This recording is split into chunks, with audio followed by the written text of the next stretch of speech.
Hello, my dear students. Welcome to our English program intended for grade 12. Today, we shall discuss Unit 6, and we are going to focus on all the grammatical points in the unit. So please be ready, have your pen and some papers to take all the notes you need. We'll see you right after the break.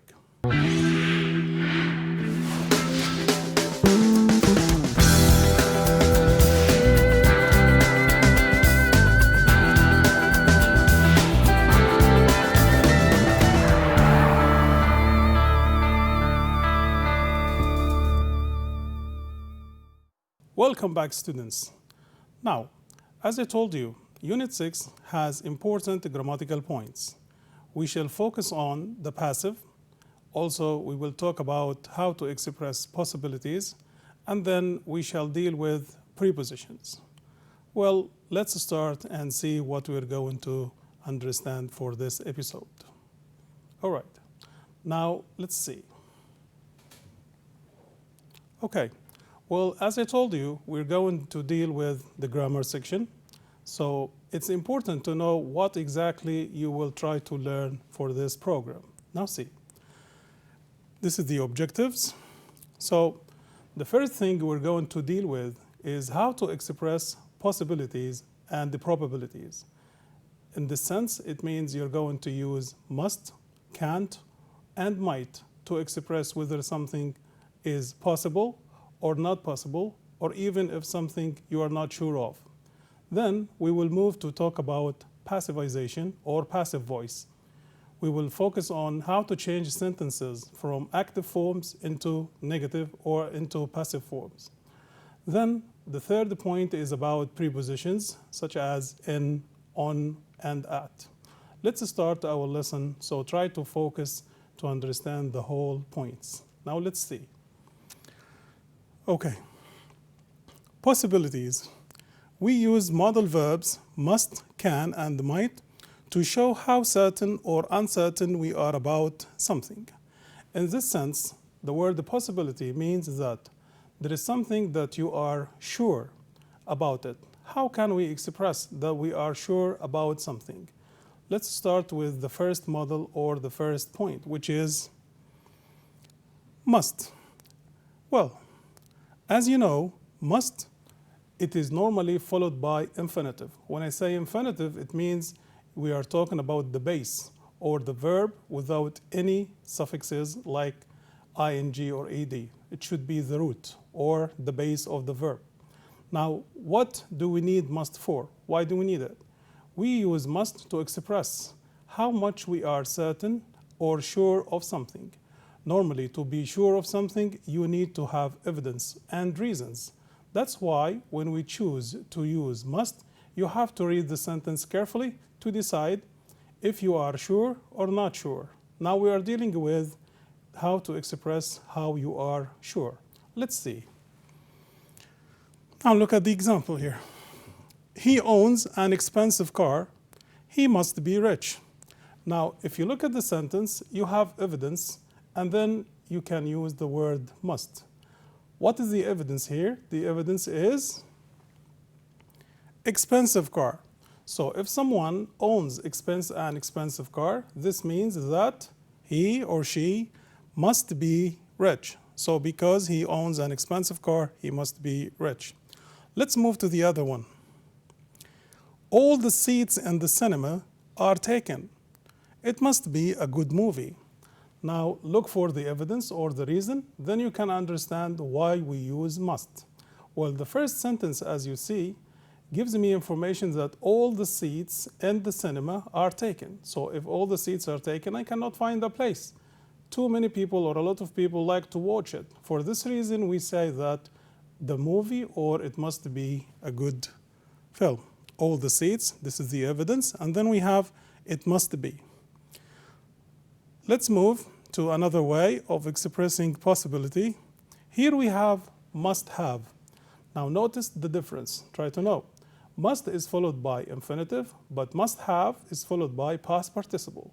Why? Because must have, it's exactly the same meaning like must, but it is used to express that you are sure of something in the past.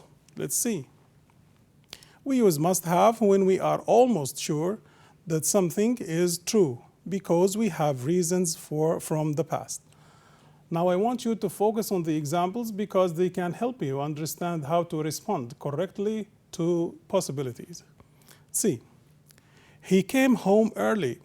He must have finished his work earlier. I want you to focus. What is the key? What is the reason? The key here is came home early. So you understand from this that came, this is the past form, and then came home early. So because he finished earlier, what happened? He must have finished his work earlier. So we have the evidence or the reason, then we choose how certain we are. Let's move to the other one. She got excellent marks. She must have studied hard. Again, the same way, you have to read the sentence from the very beginning till the end. Now, the first sentence is give you the reason why you should use must have. Now look, got, which is past, excellent marks. So if the student is bad, actually he wouldn't be able to get good marks. This means that she must have studied hard. Now we're done with must and must have. Let's move to another way of expressing possibilities. Here we have can't. Also, can't is followed by infinitive or base, but why do we need to use can't? When exactly? In what situation? Well, the situation here is clear. Here we are sure, but you are sure that something is not possible or something is impossible. So this can be the negative form, which means that something is not true. Now let's see. He can't be at the cinema. He never goes to the cinema without taking me.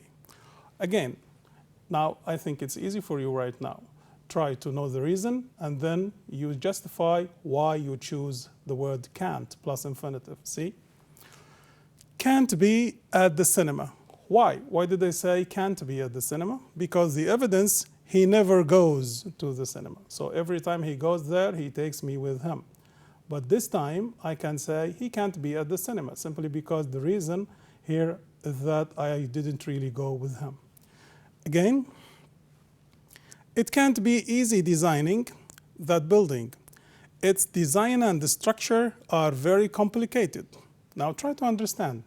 Again, from the example, you can guess and find the evidence. Well, here, look, can't be easy. If something is not easy, how can I know that it's not easy or it can't be easy? Because, very good, it's very complicated. When I say complicated, it means difficult, hard, too many things should be understood.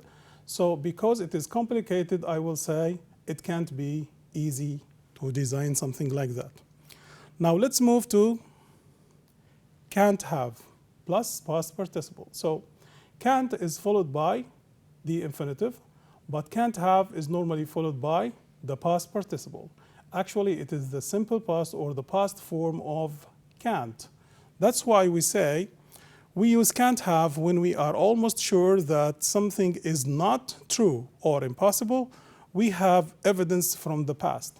Again, you have to read the sentence carefully, decide what your evidence is, and then you choose whether you are sure, not sure, or 50-50 sure. Here we are dealing with being sure that something is not suitable, is not right.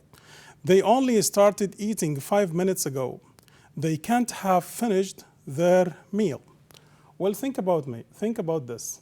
If someone started to eat only 5 minutes ago, can we say that this person had finished his meal? Of course not. That's why we say they started eating 5 minutes ago. Well, you have the word ago, which is past, and then you have the word started. That's why we use can't have finished. It's in the past, and I am sure that this point or this idea is not true. Another question or another example, he missed the bus or the plane. He can't have attended the meeting on time. Yes, very good. Try to think about the reason here. Now, the reason or the evidence. Missed the plane. If you missed the plane, this means that you cannot really arrive at the right place at the right time. That's why we say missed is past, and also it gives me the reason that it can't happen. That's why I say he can't have attended. Now, let's see another way. Might. Again, might is followed by infinitive.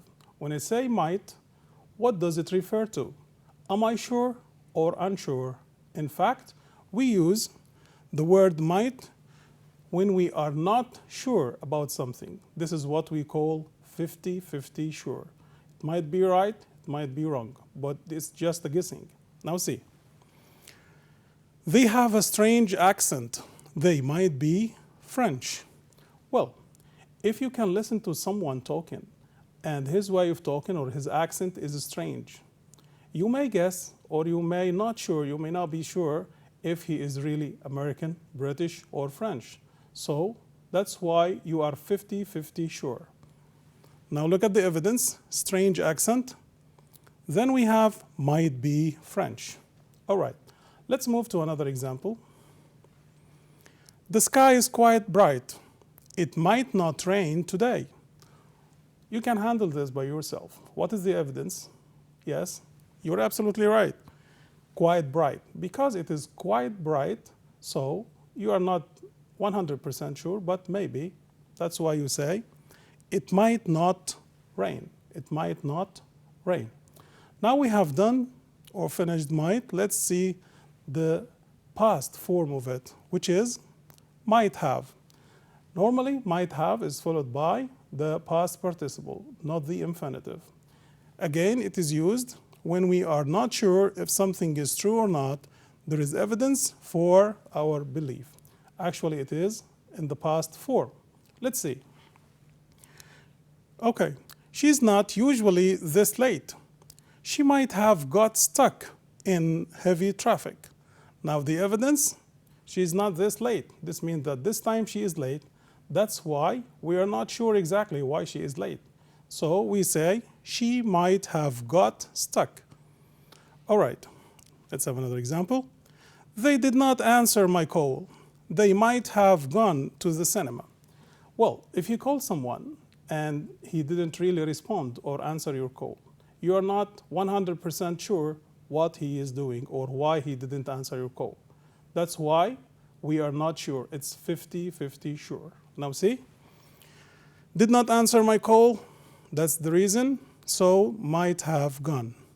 Now let's have a look about our exercises. It will help us to know. This is a new type of exercise. You are not going to correct, but you are going to identify and correct the mistakes. Now listen. They leave 5 minutes ago. They must have crossed the borders.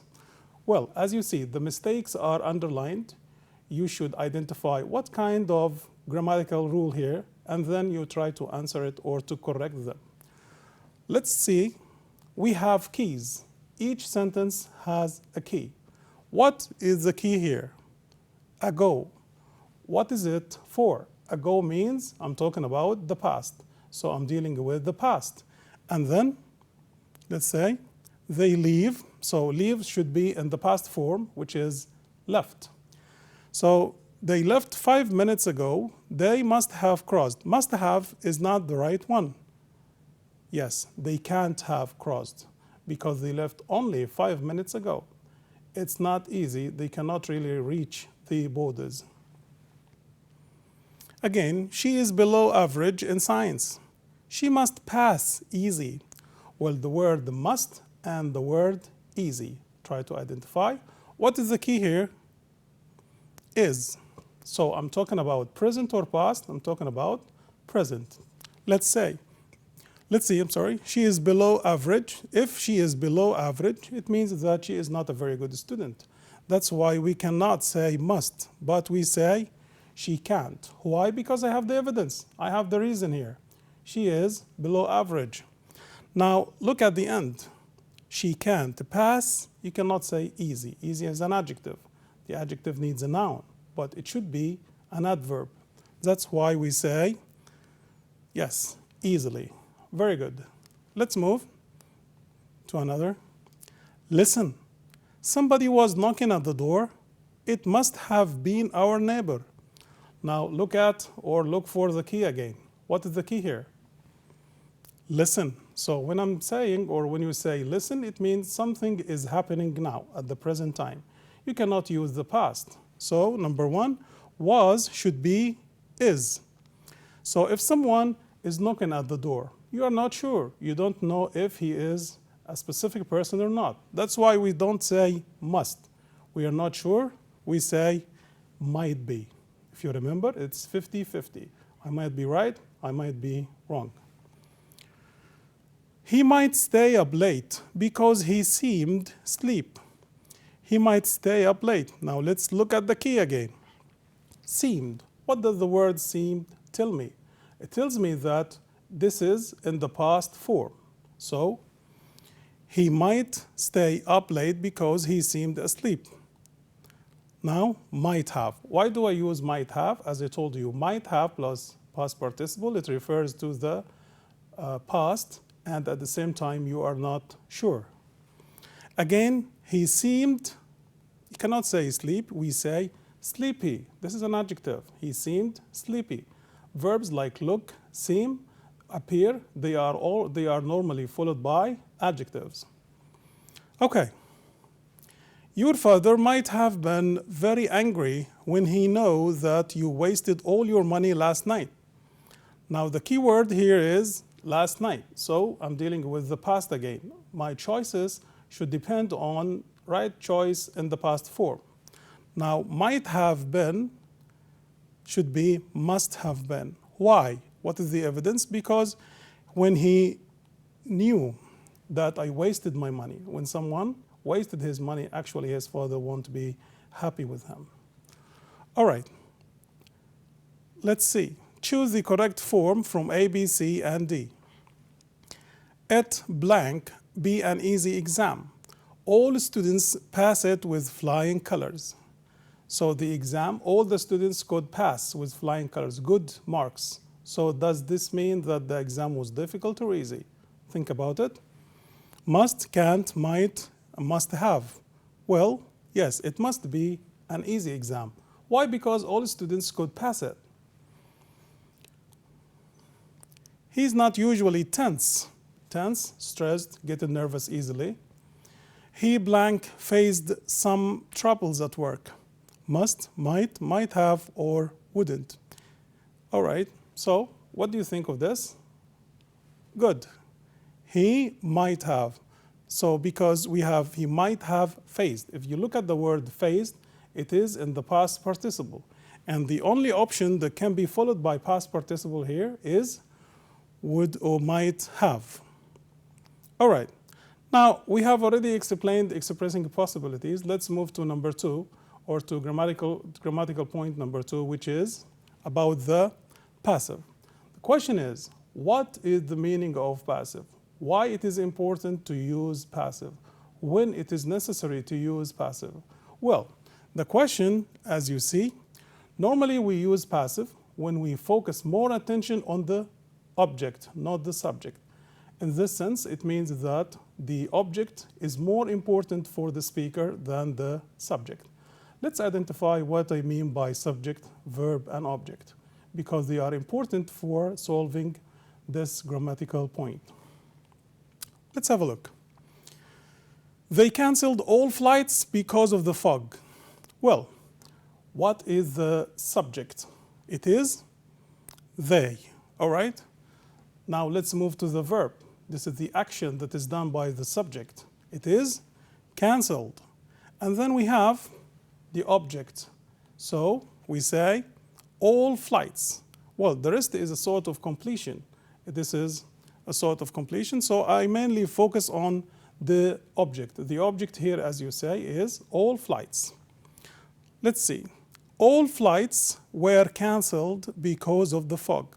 Now, we did not start with they, but we focused on the object, which is all flights. But notice it is in the verb. When you look at the verb, you can identify whether it is present or past and what tense exactly. So the rule is were canceled. the rule is to use verb to be, this is am, is, are, or was, were, plus the past participle. Now we're going to have more details about how to change sentences into passive. Now let's see. Passive rules. Okay. Rule number one, you should start with the object. And then you look at the verb and you choose the right form. If the verb is in the present, we have three different forms of the present. It can be present simple. That's why we use is with singular, are, plus past participle. Then we have present continuous, is, are, plus being, plus past participle. Or it is perfect. That's why we use has for singular, have for plural, plus been, plus past participle. Let's look at the example. Teachers are checking all students' answers. Again, you try to focus on the object. All right. Teachers are checking all students' answers. This is the object. We start with, good. All students' answers are being checked. Another example. Some plants use sharp thorns as a defense system. The object is sharp thorns. Yes, this is the verb used, the present. We say sharp thorns are used as a defense system by some plants. All right. They have spent a lot of money to renew their house. Where is the object? A lot of money. This is actually the object. Then we have the verb, have spent. So this is present perfect. So how do we solve it? How do we change it? A lot of money has been spent to renew their house by them. Notice by them, not by they, because it has become the subject of the first sentence has become the object of the second sentence. That's why we cannot say they, but we say them. Now let's look at the past. The object, then we have the verb past. If it is simple, we have was or were plus past participle. If it is past continuous, we use was or were plus being plus past participle. And if it is perfect, we say had been plus past participle. Look at the exercise, or I'm sorry, look at the example. The police caught the runaway thief last night. The runaway thief, this is the object. Caught, this is the verb in the past simple. We say the runaway thief was caught. Another example. He was repairing the air conditioning system. The object is the air conditioning system. And then we have the verb, which is was repairing. It is past, but past continuous. Say, the air conditioning system was being repaired by him. So he as a subject changed to him as an object. He had explained the new lesson. Well, this is the object. This is the verb.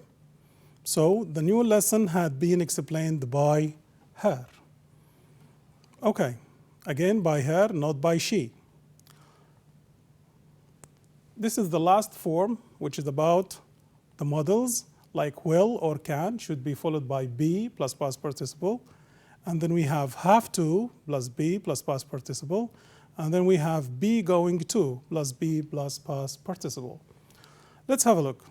The government will build a new reservation. The object is what? The object is the object and the verb, will build, this is the verb. And then we have the new reservation or a new reservation, this is the object.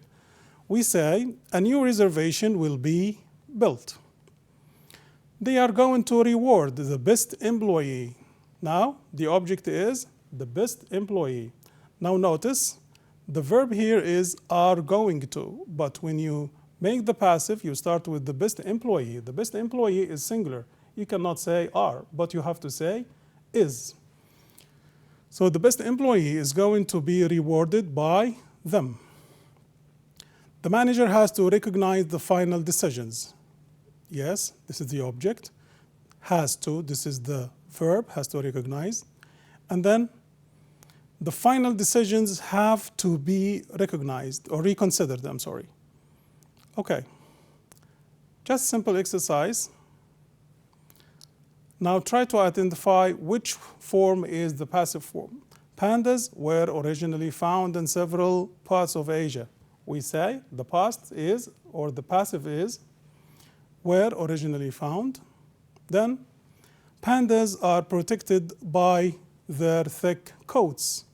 Well, yes, this is the passive form. Let's move to another one. A lot of mistakes have been corrected by teachers. Again, the passive form have been corrected. Some new rules are going to be made in order to reduce the number of accidents. Great. Are going to be made. Well, correct the underlined mistakes in the following sentences. Trees cut down for its valuable wood. Well, trees do not cut themselves, but it should be passive.